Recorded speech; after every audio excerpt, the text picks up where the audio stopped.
Hey sewists, I'm Helen Castillo here with moodfabrics.com, and today we'll be doing a sew along of our new free pattern, the Aeron Swimsuit. You can download it for free at moodfabrics.com and follow along with me for this sew along. But once this bad boy's finished, it's off to the runway. Oh, this is cute. Not what we need. We need Tricot. Really cute, really chic, 4-way stretch, mood exclusive, comes with loads of colors.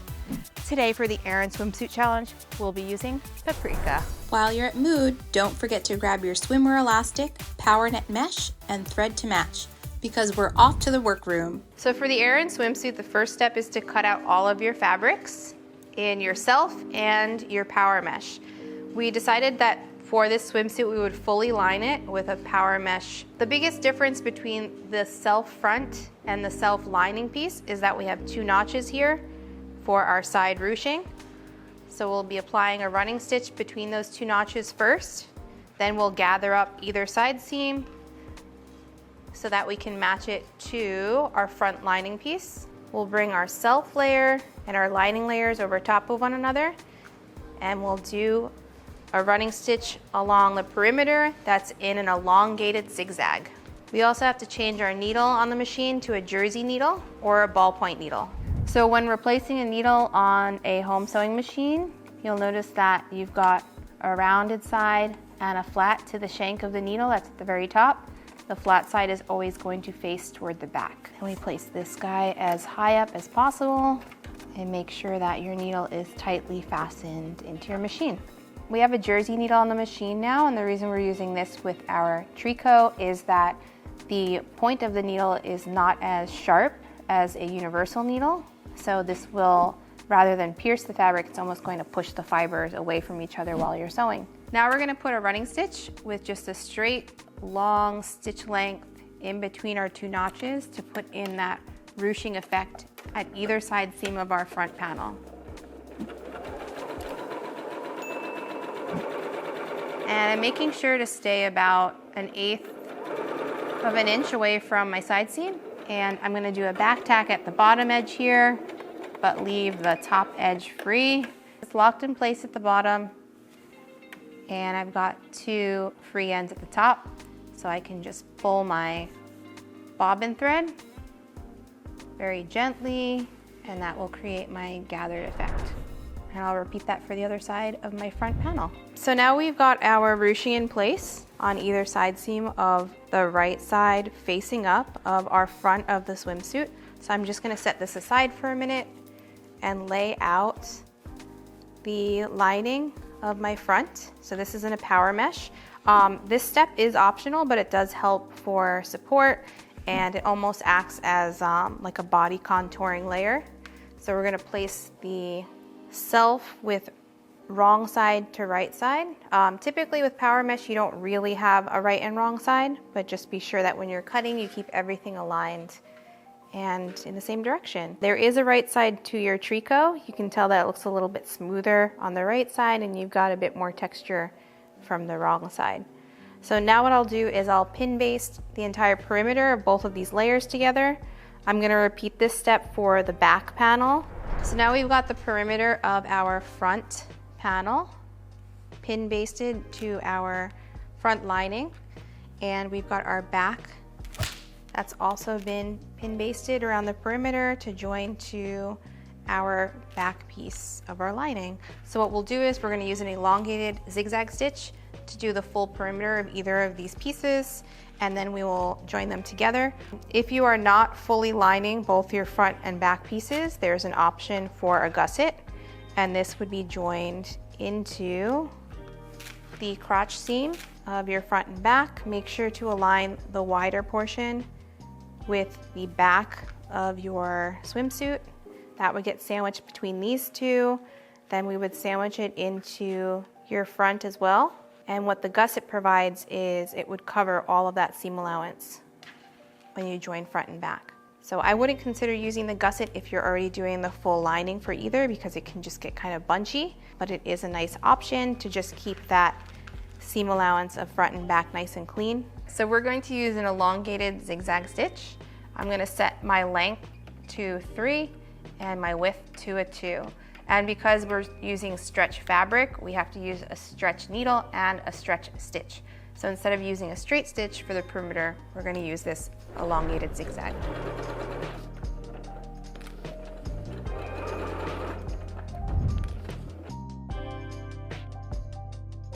All right, so now that we've got our back self and lining pieces with our zigzag running stitch along the perimeter, and we've got our front as well.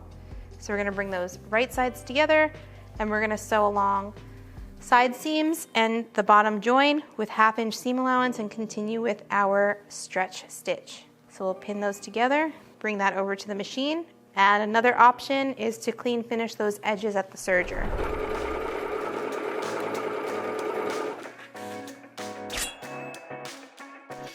Now I'm just clean finishing the side seams so that my raw edges don't fray or come undone, and it'll just give a little bit more of a stabilizing and silhouetting effect when wearing the garment. I'll also do down along my bottom join. If you don't own a serger, it's totally fine to just use a zigzag to clean finish that edge, or you could trim down this seam allowance to reduce the bulk. So now we've serged both of our side seams and our join at the bottom of our front and back.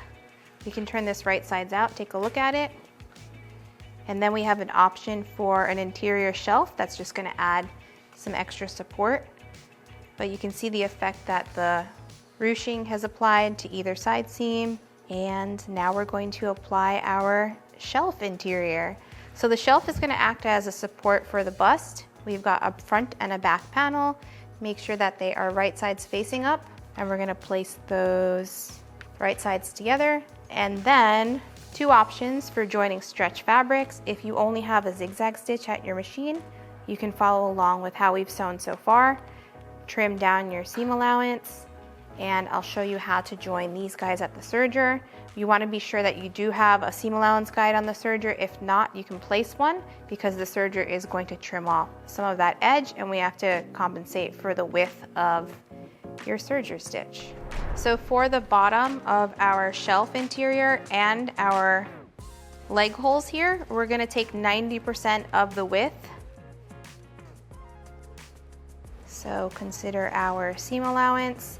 Then I'm going to stretch this a bit and make sure that I have double that width.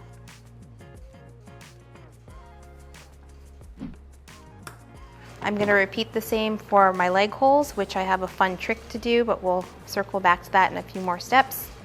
We're going to overlap this about 1/4 of an inch, run a zigzag stitch.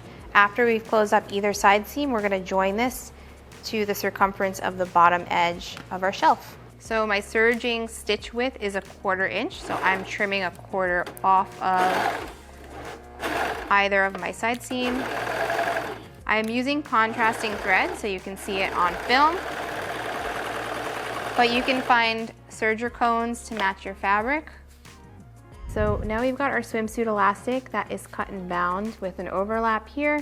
Use a zigzag stitch, and we're going to attach this to the bottom edge of our shelf. Again, this is totally optional, but it does help to add a little bit more support.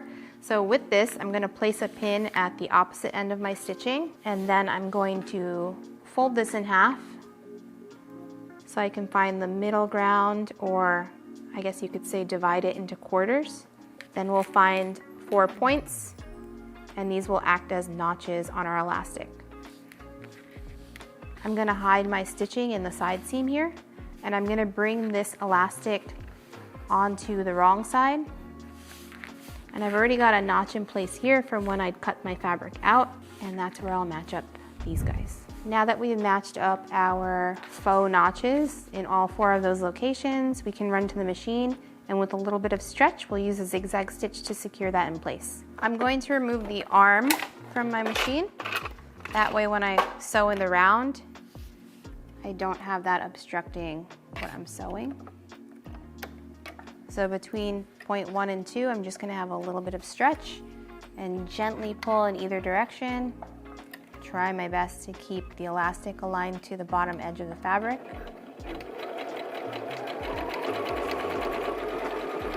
So you also have to consider that for this optional shelf, that what's going to be visible to you is what's on the inside here. So that's why it's important that we have this all clean finished. You can turn this up a second time and do another row of stitching. And in this case, what we can do is we'll utilize the double needle. You're gonna love this, party people. This gorgeous little number here is our stretch twin needle. So what's beautiful about this is you get a clean finish with 2 rows of perfectly parallel stitching that are gonna show from the right side of your garment, and then on the wrong side, it's gonna create a zigzag stitch with just that single bobbin. So you're gonna take your spool pin, which most likely came with your machine, and we're gonna place your second spool of thread onto that. We're gonna thread this through the machine just as you would normally thread the sewing machine. We're gonna replace this needle, and then from front to back, we thread either needle with either spool of thread. So it's gonna create that really pretty, clean finish on the right side of your garment, and then we get a zigzag stitch from the wrong side. So it enables for the stitch to not only stretch, but it's a really pretty feature that you can also apply to finishing t-shirts or hems on any jersey garments. Say you've purchased something that you want to crop or change the fit on, and you want to have a nice finished effect from the right side, then use your stretch twin needle. Say that 10 times fast. Another important tip when using this twin needle is be sure that you have the correct foot on your machine. It's usually the same that you would use for a zigzag stitch. Also double check that the width or the distance between either needle doesn't hit onto your presser foot. All right, so now that we've got our double needle on, you can see that either of my threads are falling on the left and the right side for either needle. We're just going to turn back our elastic edge here, which is on the inside, and from the right side, we're only going to see the double needle stitch. So make sure that you're keeping it quite close to the edge. We still want to give a little bit of a tug.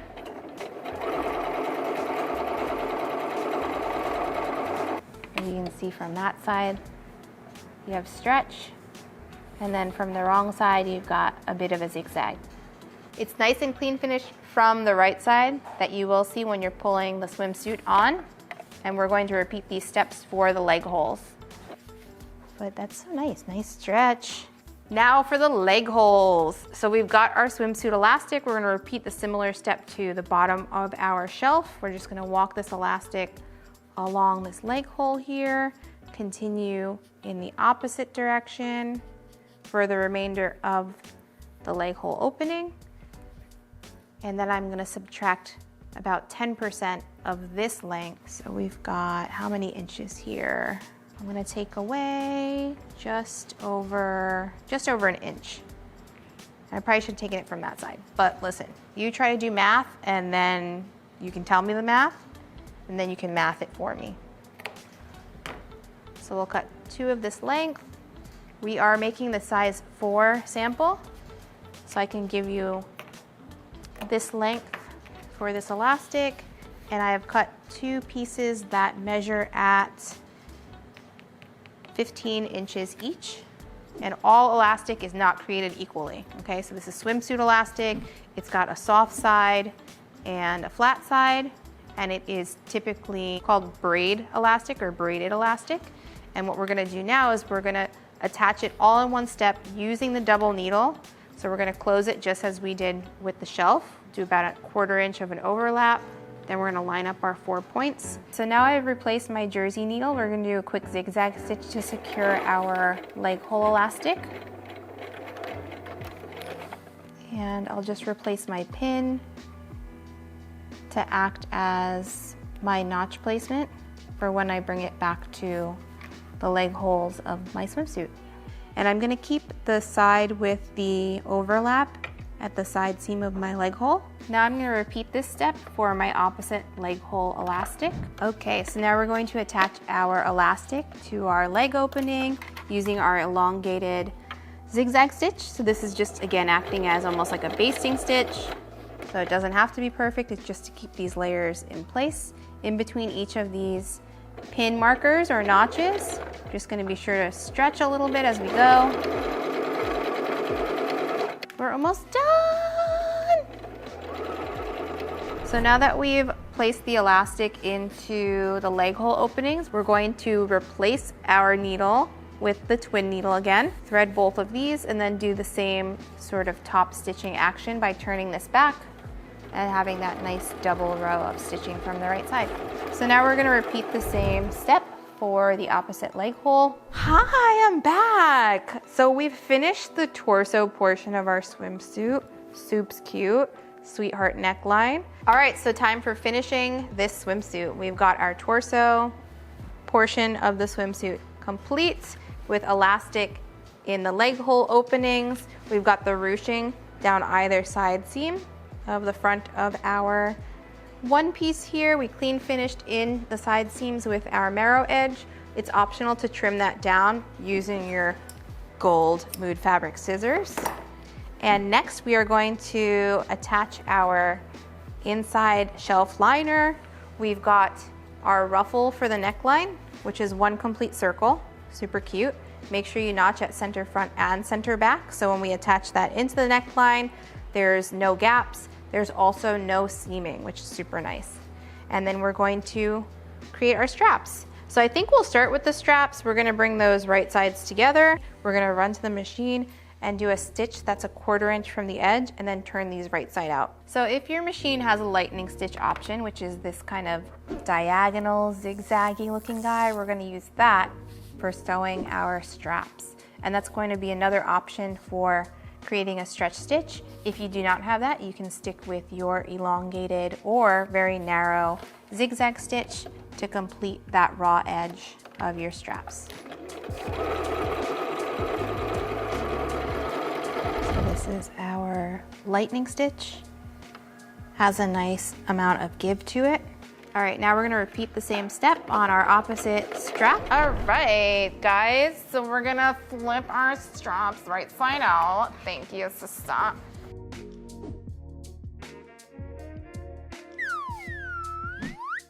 All right, there you have it, spaghettis. Okay, taking our straps with the seam facing up, we're gonna take our ruffle with wrong side to right side of swimsuit. We're gonna place that into here. We've got our 4 notches in place. So we've just found the 1/4 mark of the full circle. So either side will join to our side seam. Then our center front will join to center front. And same rules apply whether you are using the shelf interior or not. Okay, now we're talking. Whew, we are cooking, as the kids say. All right, you can also find the middle point of center front and side seam if you want to find the midpoint along this edge. The good thing is that they both stretch, so when we're sewing them, we can just stretch them to fit. Then after we've done our elongated zigzag stitch to join those layers, we can find our placement for our straps with the seam facing up. Those will turn up and become our halter straps, and we'll join in our shelf as well. So baby steps. We're gonna join our ruffle to the neckline. It's gonna be the full circumference of the top edge. Okay, let's get the show on the road. So we're gonna grab our straps. We got 2 of these. Make sure you know what your placement is. At this point, you probably already tried this on to double check the fit. We're gonna place these straps. And another just little pro tip is that we can fold this in half and find the exact same placement of one strap versus the other. You've already got your center front notch, so we know that when we fold this in half, it will be the exact center front point. We can place a pin here, and then our straps will be symmetrical. It's gonna face down toward the leg holes. We're gonna run back to the machine, place in a running stitch, boom, boom. We're almost there. All right, party people, we are almost done. It's the last step. It's the last step. Okay, all right, let's finish this bad boy up. A little haircut. Okay, so now we're gonna take our shelf, right? Our little shelfie shelf.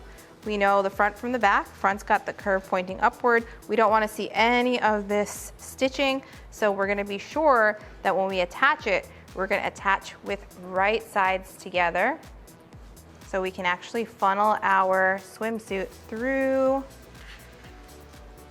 our shelf here. We're gonna line up our notches along the neckline. So we've got center front to center front. And what this is going to do, it's gonna catch the raw edge of our neckline to be completely hidden within the inside of our swimsuit. Make sure your ruffle and your straps stay pointed in or down toward the leg holes, side seam to side seam, center back to center back, all that good stuff. All right, so now we're gonna run to the machine, close up the entire circumference of the top edge, and then our shelf will turn into our swimsuit, exposing our straps and have a clean finish along the neckline. So you have a few options for clean finishing the edge of your strap. You can either turn those edges in. I think a pretty typical finish on spaghetti straps for swim is to turn in, and usually they're left raw edged, but you can always do top stitching, or you can even tie it in a knot. So last but not least, now that our swimsuit, we've attached our shelf, our ruffle, our straps. I know it looks kind of like a cuttlefish, which is totally fine. We're just gonna clip in the neckline here where we have all of our center front seam allowances. We can even trim that down because we've got such a nice curve in the neckline that we don't want it to be disrupted. Here's the finished Aeron swimsuit. Time to hit the waves and the runway.